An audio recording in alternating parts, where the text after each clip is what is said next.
Thank you to Greg for being my patient. He's just used the bathroom, and I've worn my stethoscope, washed my hands, and I'm ready to do his abdominal assessment. I'm looking at his abdomen straight on and tangentially, observing the contour that's flat. I'm looking for any abnormal pulsations, which I do not see, or any masses. I'm also looking at his skin for any signs of jaundice, rashes, bruising, striae, or scars, which I do not see. I'm going to auscultate his 4 quadrants of his abdomen. I would typically spend 1 minute at each quadrant. For the purposes of this video, I'm going to move faster. I'm listening to make sure that he has nice vowel sounds. I would listen for a minute, and I would assess whether or not he's got vowel sounds that are between 5 and 34 sounds per minute, to know that he has normal vowel sounds. So less than 5 and more than 35 would be hypo and hyperactive vowel sounds respectively. I'm going to switch to the bell of my stethoscope, and I'm going to auscultate for any bruit in his abdomen. I'm auscultating the aortic area for sounds of turbulent blood flow, also his renal arteries, his iliac arteries, and his femoral arteries, to assess whether or not there is bruit, and there is none, which is a normal finding. I'm now going to move on to palpation. I'm going to do light palpation with one hand in the 4 quadrants. And I'm noticing my patient's face for any tenderness or any guarding. I'm going to do 2 hands to do a deeper palpation, to notice if there's any rigidity, any tenderness, or rebound tenderness, of which there is none. I'm now going to percuss to determine his liver span. I'm starting at the umbilicus, and I'm going to percuss going up. And I'm listening for a change from tympany to dullness. And I'm going to percuss down from his nipple line, find the top edge. And I know that the normal span for a man would be 6 to 12 centimeters, which his is. Now that I know where the liver dullness changes, I can palpate the liver. I'm going to support him underneath his rib cage. I'm going to ask Greg to take a deep breath in, which pushes, and then exhale, which pushes the liver edge down toward my hand. Can we do that one more time? And exhale. And I can't feel his liver, but if I could feel it a couple centimeters below his costal margin, that could be normal. I'm also going to palpate for the spleen. I'm going to reach around, and I'm going to try to bring the spleen forward. I'm going to have Greg do an inhale and an exhale. And I don't expect to feel his spleen, and I do not. I will also percuss, which I expect tympany over the spleen, which is the normal finding. I'm also going to palpate his aorta. I'm going to feel slightly to the left. I'm going to feel the pulsation. I'm going to use my other hand to determine the width, and it's less than 3 centimeters, probably 2, which is a normal finding. I am going to have Greg now sit up. I'm going to have you put your knees that way, sitting toward looking through the window, because I'm going to percuss for CVA tenderness. You're gonna feel a thud on your back, okay? Tell me if any of that's tender. Nope. Okay, great. So now you can swing back toward me. So I'm gonna remove this straight. You can pull down your shirt. We're gonna move from the abdominal assessment to the musculoskeletal assessment, and we're gonna start with his shoulders. I'm going to start at the sternoclavicular angle, and I'm going to palpate outward. I'm noticing that his shoulders are symmetrical from the front. I palpate the other side as well. Palpate out to the summit of the shoulder. Palpate down into the groove, the tendon groove. None of that's tender. Yeah. Then I'm going to go along the back. Could you put your knees off that way? I'm going to palpate across the superior part of his scapula, noticing for any deformities or tenderness, which I do not feel, and I would assess to make sure that everything is symmetrical, which it is. I don't see any atrophy. So from his shoulder now, I'm gonna have you put your knees toward the camera. We're gonna do range of motion for him. So Greg, could you please flex your arm by moving it forward and up over your head. You can do this side, just because I'm on this side. Up over your head. And then I'm gonna have you go ahead and swing it behind you to extend. And then I'm going to have you move it back toward the front. And I'm gonna have you adduct your arm. So I'm gonna have you have your arm right by your side and then go straight out from the side. Excellent. And now bring your hands and reach me across your chest. Excellent. For adduction. I'm going to also have you do internal and external rotation. So I'm going to have you first put your hand behind your lower back, so just behind like this.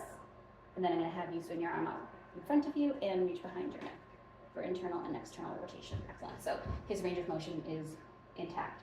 From the shoulder, we're going to go down to the elbow. I'm going to look for any asymmetry, any swelling, any bulging, any redness.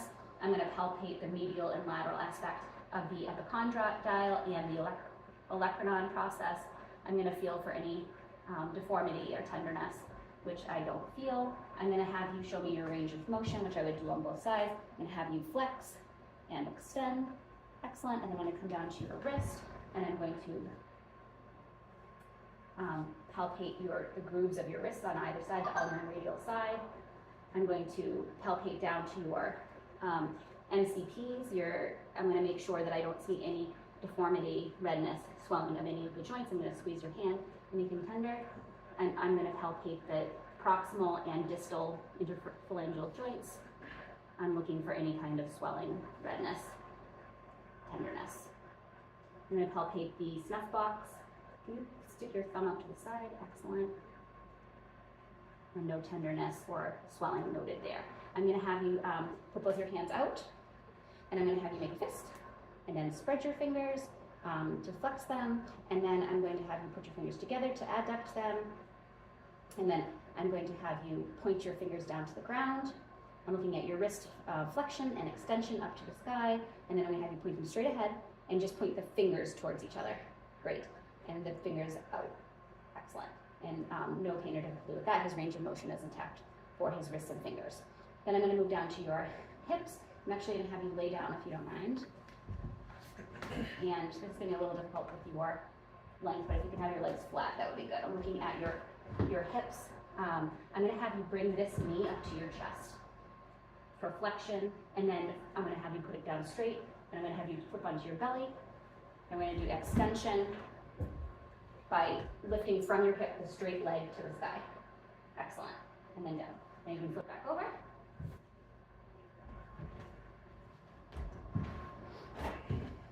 And I'm going to test your range of motion as I abduct, move your leg toward me, and adduct, move it back toward you. So you just leave it both flat. I'm going to actually do this by pulling here, go to the side, and then we're going to cross across here. Excellent. Perfect. And we do that on both sides, of course. So now you can sit back up. I'm going to look at your knees. I am going to palpate your knees above and below the patella, noticing any tenderness, lumps, bumps, or deformities. Anything? Excellent. None noted, symmetrical, no signs of swelling, redness, or bruising. I'm now going to test your extension and your flexion. So if you could just move back a little bit so your legs can hang. And then you're just going to tuck your feet under the chair and then push them out toward me. And then you can pull them back underneath. Don't let me pull. And don't let me push. Excellent. Good strength also, 5 out of 5. So next we'll look at your ankles. I'm going to take off your slipper. Thank you. So I'm going to look at his ankles, looking for symmetry, looking for any redness, swelling, any deformities. I see none.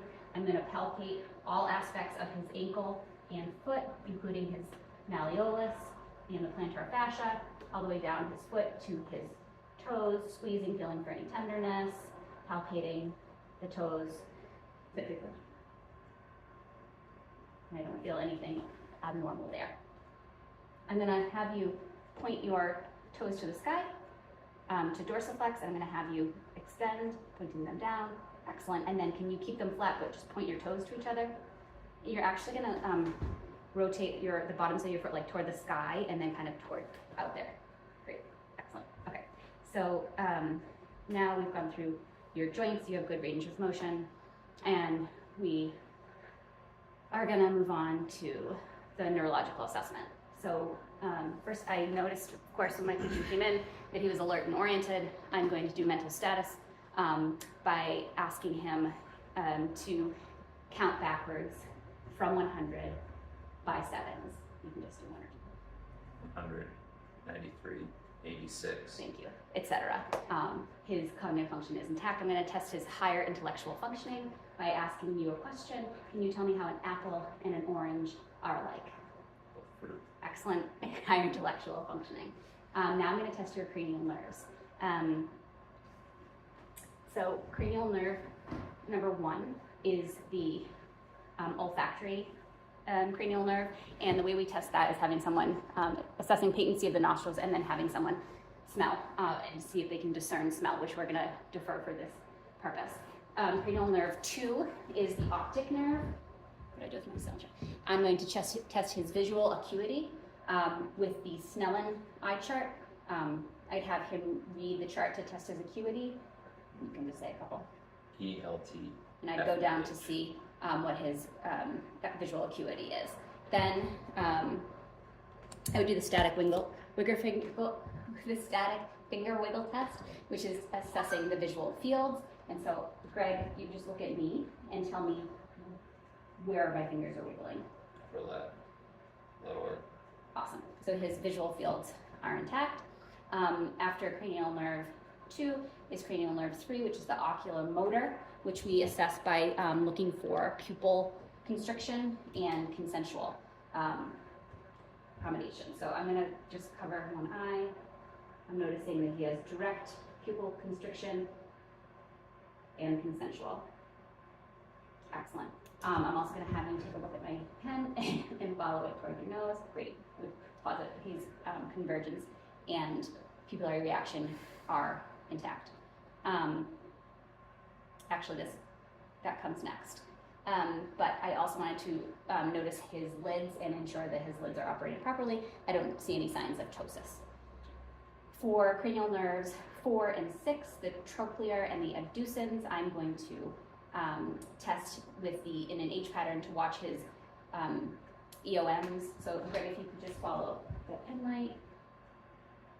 I'm assessing for any type of nystagmus, which I do not see, and then I would do the convergence, which we know that he was successful at.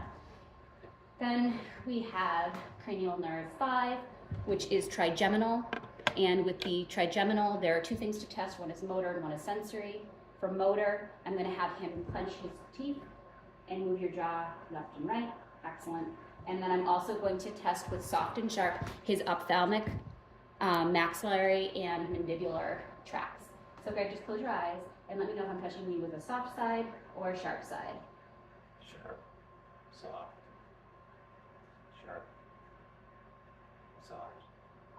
Excellent. So those are all intact. After the trigeminal, we're moving on to 7, cranial nerve 7, which is the facial motor, where I'm going to have you raise your eyebrows. I'm going to have you close your eyes tight, and I'm going to try to open them. Don't let me. Excellent. And then I'm going to have you smile big, and then I'm going to have you close your mouth and blow out your cheeks. So he has his facial motor, cranial nerve is intact. Cranial nerve 8 is the acoustic. I'm going to stand behind him and do the whispered voice test. So I'm going to stand behind you. I'm going to whisper 3 things. I'm going to have you see if you can hear them, okay? Orange, Christmas. Cat, orange, Christmas. Excellent. So I would do that on both sides. His acoustic cranial nerve is intact. For 9 and 10, they're tested together. I'm going to, it's the glossopharyngeal and the vagus motor. I'm going to have him say ah or yawn, and I'm going to ensure that his uvula and soft palate rise midline with phonation rise equally, and that his pharynx both move in like curtains. So could you say ah? Excellent, and those are intact. For cranial nerves 11, we're going to test his spinal accessory nerve. I'm going to just have you shrug against my hands. Excellent. That shows me his shoulder strength and also that his cranial nerve 11 is intact. Cranial nerve 12 is hypoglossal, where I'm going to have him open his mouth, stick out his tongue, ensure that it comes out, protrudes midline. I'm going to have it move it from side to side and look underneath his tongue. Would you do that for me? Out and side to side and lift. Excellent. So that shows me that his cranial nerve 12 is intact. I am going to do his reflexes next. I'm going to do his bicep reflex. I'm going to put 2 fingers across the tendon, and I'm going to tap the tendon, and I'm going to do his tricep, and I feel the punch of his muscle. I'm going to do the brachioradialis.